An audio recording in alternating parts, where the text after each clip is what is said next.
It's Mark Yegge here, wealth architect and lifestyle investor. Let's take your life to the next level.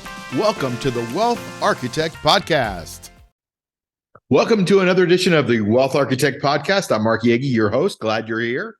Today we have Jordan Berry, who is a laundromat guy, right? Laundromats. He was a pastor and he transitioned out of that into buying a laundromat. And he's gone through the ups and the downs of owning laundromats. And it's quite a story. But it's actually on top of the story now, and he's made things happen. So let me welcome here Jordan Berry. Hey, Jordan, how's it going? Mark, it is going well. Thank you for having me on the show. It's a huge honor. You know, one of the things that I love when I get to interview people is I get to interview people sometimes that are just so off the beaten path a little bit. But when they're off the beaten path, sometimes they go really deep into a subject. And I love that. Like I had somebody on the podcast a few weeks ago about car washes. And it was just so fascinating that there's so much to know about car washes. I'm here in Greece right now, and I was on a trip this past weekend with some guys that like to ride motorcycles. They ride these enduro motorcycles up these steep mountains, and they climb, and they have a blast doing it. There were like 8 guys. We all stayed in this one house. I don't do enduro motorcycling. I do regular on-off motorcycling. But, you know, the cool thing is, like, these guys were so into it, and they were talking about all the nuances of it, and all they talked about was motorcycling and enduro riding. And it was just kind of cool to see how deep they go. So I'm looking forward to delving in a little bit about what you do and all that stuff. You are, as we said, in the laundry business. So take us through what that's all about. Yeah, let's get knee deep into laundromats here. There we go. Yeah, man. So laundromats, I mean, listen, it's one of those things where you kind of take a look around in life and you're like, how did I get here? I wasn't like a kid growing up dreaming about owning laundromats. Like probably a lot of your audience was that. That wasn't me. I kind of almost sort of happened into this business. And when I got into it, it did not go well, but I could see the potential of this business to really get that financial freedom that so many people are searching for much quicker than many of the other paths. I was like knee deep in the whole real estate, let's financial freedom through real estate investing. And then I was like, man, if I'm going to get $200 per door, how many doors do I have to get? Like, this is crazy. Right. And then, laundromats, I realized I was already owning laundromats, but I realized, like, look, 99% of America could replace their income with 1 to 3 laundromats. And that's where it was a big eye-opening thing for me, where I saw sort of the power of owning a relatively passive small business like a laundromat and what that could do for people. That's really amazing. When I was in college, I went to laundromats all the time. And I sat around and I thought, what a cool business. Now, the ones I went to were in Gainesville, Florida, and I think we had Suds and Duds or something like that. Right, and they had TVs and beer and the whole thing. And I was like, this is a cool business. I would love to have this. And then I went to other laundromats and I'm like, I'm not sure I'd like to hang out with this clientele so much. So I never really got into it, but I always thought it was fascinating. Back then it was collecting quarters. I'm sure it's totally different now. But I am fascinated by the business. But you said you had some trouble in the beginning, and I have a feeling that trouble has to do with making a profit. Tell us about how that worked. You got into your first laundromat and got into some trouble, or what? Yeah, well, that was the profit thing was definitely a problem, and the clientele was definitely a problem. So, So I mean, when I got in, listen, I was as green as they come. I didn't know anything about business. I was a pastor for almost 15 years before this. I knew nothing about business. I knew nothing about investing. I knew nothing about real estate. I knew nothing about really anything when it came to money other than just save money. That's pretty much all I knew. Right. But had a family friend who was working a tech job up in the San Francisco Bay Area, and was working 70, 80 hours a week, making good money, but he ended up buying a laundromat and replacing that tech income and took that 70 to 80 hour work week down to about 5 hours a week. And I was like, well, that sounds good. Let's do that. And this was almost a decade ago, and there really wasn't that much information out there. And again, I didn't know anything. I didn't even know any general knowledge about buying a business or valuation or anything like that. So I relied almost entirely on the broker for my information, and probably don't need to spell this out, but that broker just didn't have my best interest in mind. And the laundromat I bought, he showed me pro forma numbers that were like pretty sweet, to me. Yeah. I think, like I said, it was like a decade ago, but I want to say it was, he said it was going to net, somewhere in the $5,000 to $6,000 a month range. And I was like, okay, that sounds awesome to me. Let's do that. And it not only didn't net that, it lost a couple $1,000s a month for a couple years until I finally got things figured out. So yeah, it was a expensive learning experiences going on. So you had to buy the thing, and then on top of it, you had to spend another, let's say, $48,000 just to chase after the losses in the business. How did you turn it around? What happened? Yeah. Probably more than that, actually. Okay. So I bought the thing. So just to kind of break it down for you, I bought the thing all cash. It was what we call a zombie mat, basically a fixer-upper laundromat. And the broker basically said, hey, look, we don't need to do due diligence. We know this thing's not really making money. It's breaking even. So we're going to put in new machines here, and then here's how it's going to perform after that. So that was the plan, and followed that plan, bought it all cash, finance 100%, all new equipment. And turned out that it wasn't breaking even. It was already losing a couple $1,000s a month. And then I threw a note on top of that. So it was losing money again, and business did improve, just not enough to overcome, what it was already losing and the new note.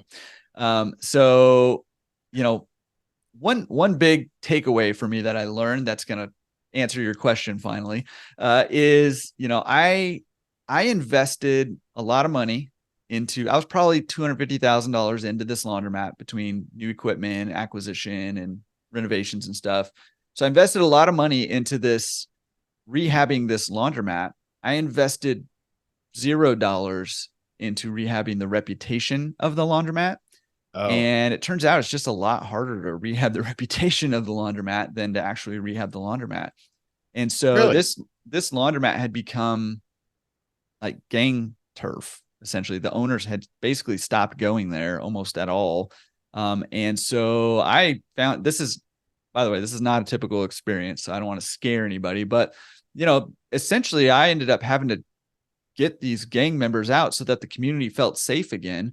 And because I was losing so much money, I sort of turtled up, and I didn't put any more money into like marketing to show people, hey, look at this is new management. It's not the same place it used to be, get people in the door, just so that they can see it. And so it just took time, because I didn't invest in rehabbing the reputation of the laundromat. It just took time for me to run a good business and good operations consistently, keep it clean, keep all the machines working, good customer service, all just the basic stuff over time for people to finally start trickling in and hit that break-even point and then start making money. Wow. Do you still have that today? I just sold it this past year. Yeah. Oh, wow. Okay. Yeah. You were probably like, woof, got out of that one, learned a lot. A little bit. Yeah. I mean, especially from those early days, man, it was rough, man. It was a lot of painful, expensive learning experiences for sure. So is it passive income, Jordan? I guess it's something you buy it and then you just sit back and put your feet up and wait for the mailbox money to come in, or do you have to actually go and collect the quarters and fix the machines? Tell us about, the activity.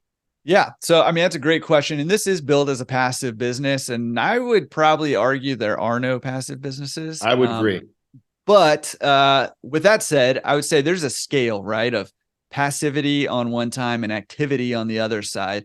And you can set your laundromat business up to lean pretty heavily on the passive side. It's never going to be, one thing I like to say is like, look, whenever you're dealing with people or machines, you're going to have problems and issues that come up that you're going to have to deal with, right? And laundromats have a whole bunch of both. So problems come up and, customer service stuff happens, and you can set it up to where you have interrupters that can handle those things before problems get to you, but eventually something's going to come your way that you're going to have to deal with. Right. So I would say, no, it's not passive, but it can be pretty heavily leaned towards the passive side. And there there are ways sort of emerging now to invest more, to invest passively in laundromats. You're just, you're going to be partnering with somebody, essentially like a fund or something like that. Hi, I'm Mark Yegge. Every new year brings hope, but have you ever made those resolutions and by February they're out the window?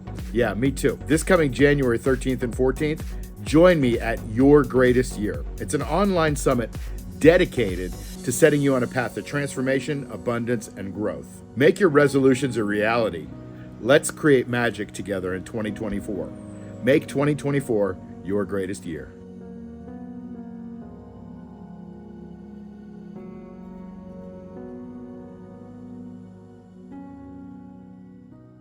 Okay, so take us through the investment side of it. So, are these things financeable, or generally you have to put cash down, or do you find a angel investor? How does it work if you want to do one, and also how does it work if you want to do 25 of them and be a part of a syndicate? And does that even happen? Yeah. So yeah, great question. So they are financeable with an asterisk. With real estate, there's obviously there's lots of financing options for real estate, right? But sort of like the unicorn, the mythical legend of real estate investing is seller financing, right? And in laundromat space, it's actually fairly common to at least get some seller financing, which is great, but it's also sort of a double-edged sword. This still tends to be a cash business, by and large. Now we have finally some pretty good options on the digital payment side, whether that's card or app. Digital payments, which is great, I think, for our business, and also great for being able to manage those 25 locations if that's your goal. But by and large, most of them are still coin-based laundromats. Really? What that means is, unless the owner is keeping good books, and I sort of half joke a lot, like in our business, owners are either really bad at keeping the books. Like I've literally gotten P&Ls written on napkins, literally, or they're very good at keeping the books. Like maybe they even have more than one book. I don't know, right. But what that means is that sometimes they're not financeable, at least through like a bank. So you might have to go through like a laundromat specific lender, which there are some. Okay. And some of them do qualify for bank lending and SBA loans and things like that. But not all of them will.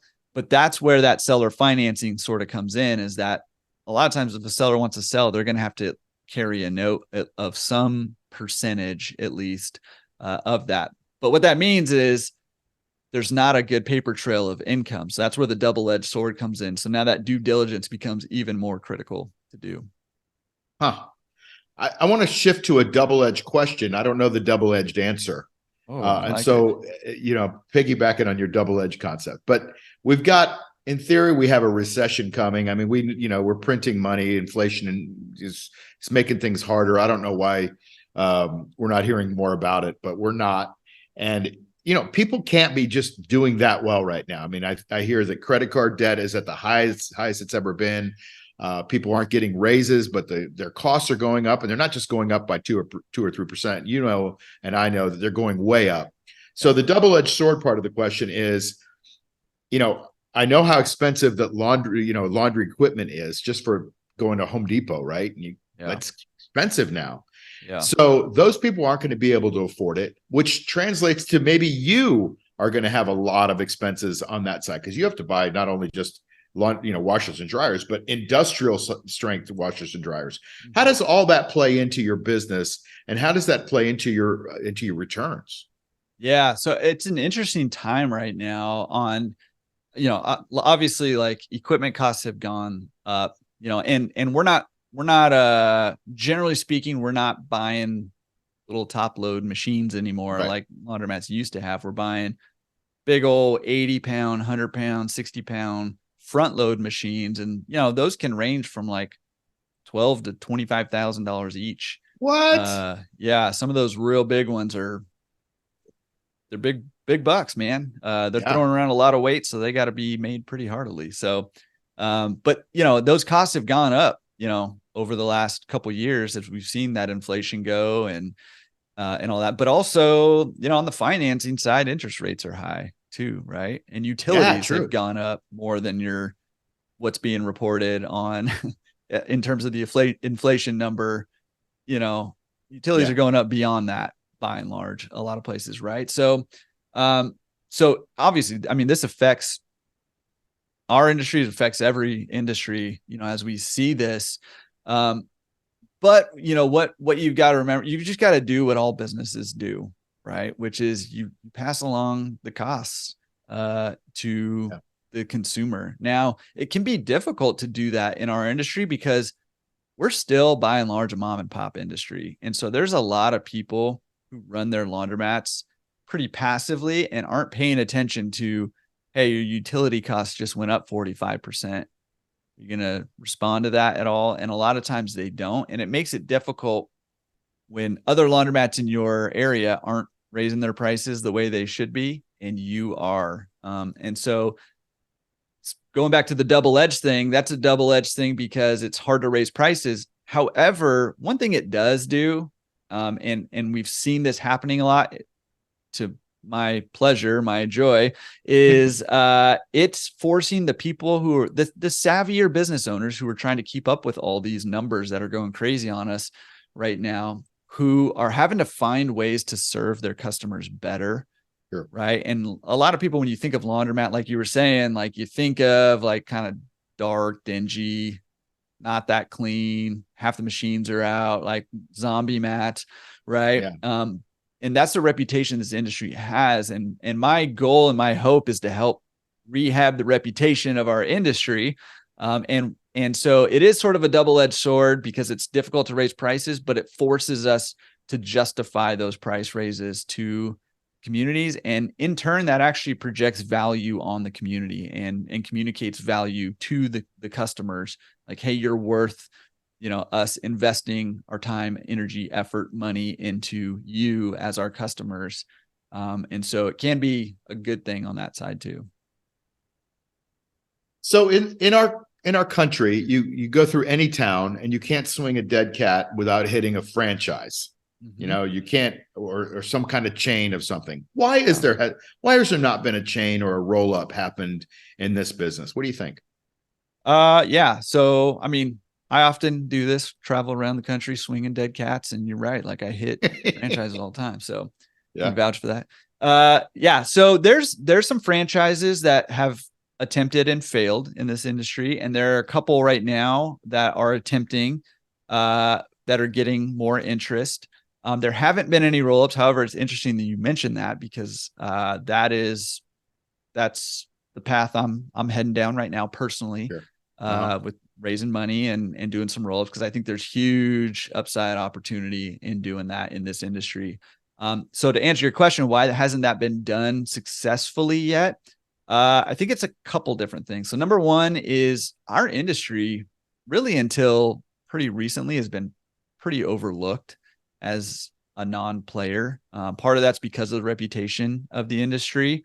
Part of that is just because it's a mom and pop industry, which means it's an inefficient market, which is actually a really good thing if you're trying to scale.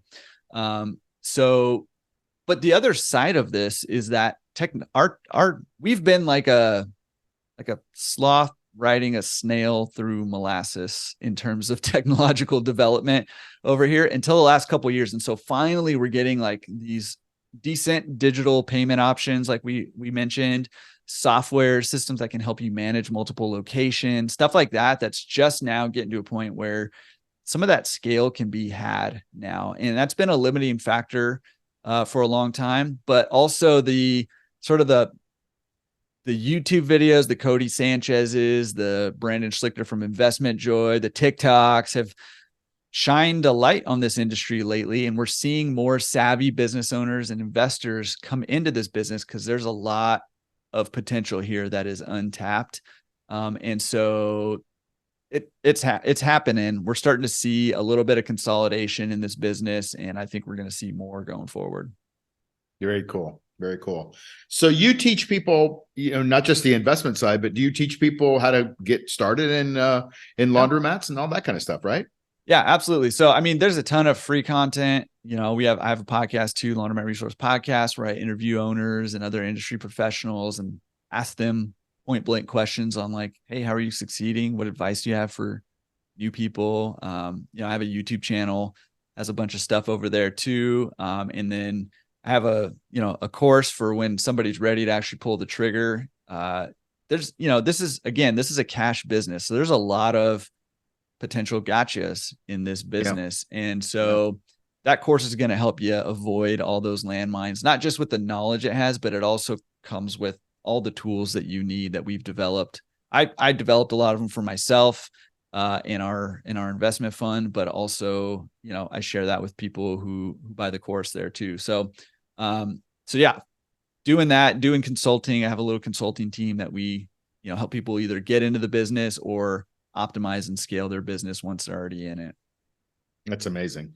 Well, this is fascinating. I'm glad we got to dive deep into laundromats. I'm amazed that it's a business that is not mainstream. You know, even now, we all know, like everybody listening to this podcast knows that people that own laundromats make money, except for you in the first one. But right, we all know that that was a big ego hit, by the way. I'm like, everybody else is making money around here. What's going on with me?